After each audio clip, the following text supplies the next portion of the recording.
সিরিজের প্রথম ম্যাচটা জিতে অলরেডি সিরিজে এগিয়ে আছে বাংলাদেশ দল। তবে সেকেন্ড ম্যাচটায় মাঠে নামার আগে কী কী পরিকল্পনা নিয়ে বাংলাদেশ দল মাঠে নামবে এবং বাংলাদেশের একাদশটাই কেমন হবে সেটা একটু দেখে নেওয়া যাক। আপনি যদি চিন্তা করেন যে বাংলাদেশ প্রথম টেস্টটাতে যে বোলিং অ্যাটাক নিয়ে খেলেছে, যা ব্যাটিং লাইন আপে যারা খেলেছে, তাদের মধ্যে থেকে কাউকে কি আসলে পরিবর্তন করা সম্ভব কিনা বা উইনিং কম্বিনেশন কি বাংলাদেশ দল ভাঙতে চাইবে কিনা সেটা একটা বড় প্রশ্ন। হেড কোচ ফিল সিমন্স একটা প্রেস কনফারেন্স করেছিলেন গতকালকে, সেখানে তিনি বলেছিলেন যে তিনি সহজে আসলে উইনিং কম্বিনেশন ভাঙার পক্ষে না। আবার আপনি দেখেন যে শরীফুল ইসলামকে নিয়ে এত কথা হচ্ছিল, তাকে সেকেন্ড টেস্টে অ্যাভেলেবেল হিসেবে পাওয়া যাচ্ছে এবং আজকে যখন প্র্যাকটিস করেছে দল সেই সময় কিন্তু দেখা গেছে যে শরীফুল ইসলাম ব্যাটিং প্র্যাকটিস করেছেন একটা লম্বা সময়।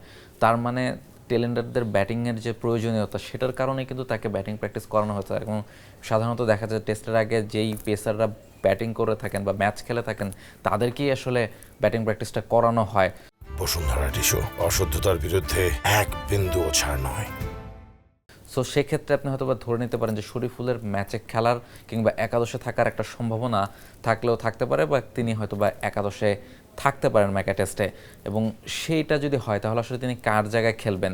তিনি কি স্পিনার তাইজুল ইসলামের জায়গায় খেলবেন, যেহেতু ফার্স্ট ম্যাচে তাইজুল সেভাবে ইফেক্টিভ ছিলেন না এবং সেকেন্ড ম্যাচটা তো যে উইকেটে খেলা হবে সেখানে পেসারদের সহায়তাটাই বেশি থাকবে, সেক্ষেত্রে 4 জন পেসার নিয়ে বাংলাদেশ খেলবে, নাকি কোনো একজন পেসারকে ড্রপ করে সেখানে শরীফুলকে ইনক্লুড করবে বাংলাদেশ দল, সেটাও একটা বড় প্রশ্ন। তবে এই মুহূর্তে বাংলাদেশের 3 পেসাররা যেভাবে পারফর্ম করেছেন প্রথম টেস্টে, সেক্ষেত্রে তাদের কাউকে একাদশ থেকে বাদ দেওয়ার সম্ভাবনাটা খুব কম। ফলে শরীফুল যদি খেলেন সেক্ষেত্রে হয়তো বা কোনো একজন স্পিনারের জায়গায়, মোস্ট ইম্পর্টেন্টলি হয়তো বা তাইজুলের জায়গায় তার খেলার সম্ভাবনাটা সবচেয়ে বেশি তিনি যদি খেলে থাকেন। এছাড়া তানজিদ হাসান তামিম, যিনি সেঞ্চুরি করেছেন প্রথম ম্যাচে, তার একটা ঘাড়ের ইনজুরির মতো রয়েছে। তবে যদিও তিনি লাস্ট প্র্যাকটিস সেশনটাতে ব্যাটিং করেছেন, সেটাকে অনেকটাই সামলে উঠেছেন, সম্ভবত খুব একটা সমস্যা তার ম্যাচ খেলতে হবে না। মুশফিকেরও খানিকটা চোট রয়েছে, তবে সেগুলো খুব বেশি বড় চোট না, হয়তো বা ম্যাচটা তারা খেলতে পারবেন। ফলে ব্যাটিং লাইন আপে বাংলাদেশের তেমন আসলে পরিবর্তনের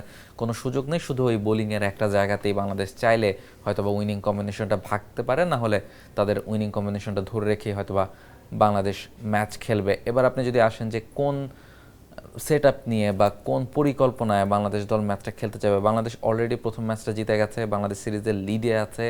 অস্ট্রেলিয়ার মাটিতে অস্ট্রেলিয়াকে হোয়াইট ওয়াশ করা গত 100 বছরও এই রেকর্ড হয়নি। সো বাংলাদেশের সামনে একটা হাতছানি আছে সেটা করে দেখানোর, অস্ট্রেলিয়ার মাটিতে অস্ট্রেলিয়াকে হোয়াইট ওয়াশ করা। তবে মুখে বলতে যতটা কাজটা সহজ, ততটা আসলে করা খুব একটা সহজ নয়।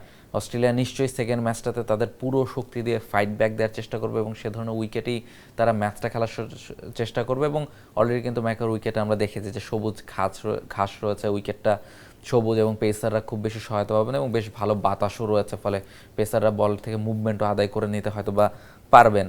সো সেক্ষেত্রে বাংলাদেশের পরিকল্পনাটা কি হবে? তারা কি আসলে ম্যাচটা ড্রয়ের দিকে যেতে চাইবে কিনা, নাকি আসলে বাংলাদেশ প্রথম ম্যাচটা যেভাবে সেশন বাই সেশন খেলেছে সেভাবে আগাবে? ক্যাপ্টেন নাজমুল হাসান শান্ত আজকে প্রেস কনফারেন্সে ঠিক সেই কথাটাই বলেছেন যে তারা আসলে ম্যাচের রেজাল্টের দিকে এখনই তাকাতে চান না, তারা আসলে দেখতে চান যে প্রতিটা সেশন আসলে তারা কীভাবে জিততে পারেন, প্রতিটা সেশনে তারা কীভাবে ডোমিনেট করতে পারেন। প্রথম টেস্টে যেটা হয়েছিল যে পুরো 11টা সেশন বাংলাদেশ দল ডোমিনেট করতে পেরেছিল এবং সে কারণে কিন্তু বাংলাদেশ ম্যাচে জিতেছে। এবং সেকেন্ড টেস্ট ম্যাচটাতেও বাংলাদেশ দল সেভাবেই প্রতিটা সেশন ডোমিনেট করে ম্যাচের রেজাল্টটা নিজেদের পক্ষে নিয়ে আসতে চায় আস্তে আস্তে। সো বাংলাদেশ আগামীকালকে যখন মাঠে নামবে তখন তারা আসলে সেশন বাই সেশন চিন্তা করবে এবং সেভাবেই তারা এগিয়ে যেতে চাইবে এবং সেভাবেই তারা ম্যাচ জয়ের চেষ্টাটা করবে।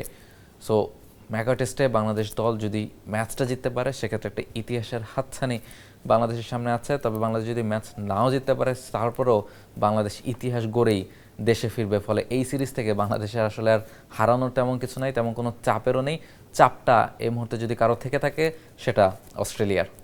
For more updates, subscribe to our YouTube channel and click on the bell icon. Follow us on Facebook and Instagram. Download T-Sports app to enjoy exciting games and highlights. Visit tsports.com.